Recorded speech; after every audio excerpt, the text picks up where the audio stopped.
Hello, konnichiwa!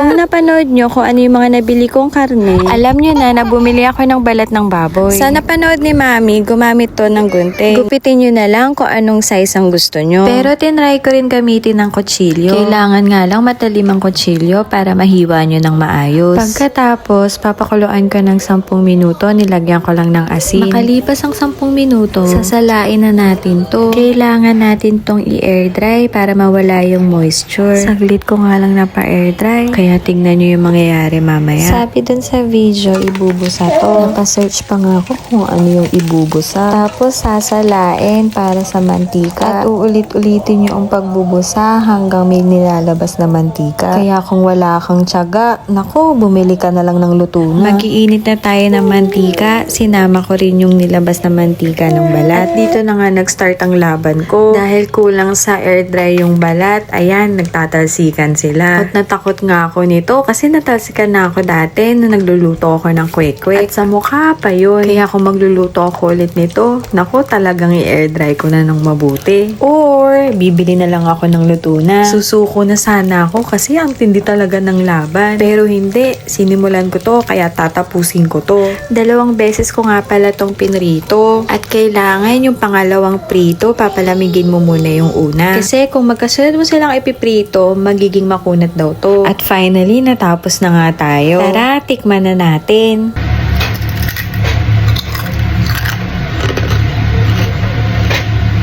Okay na to?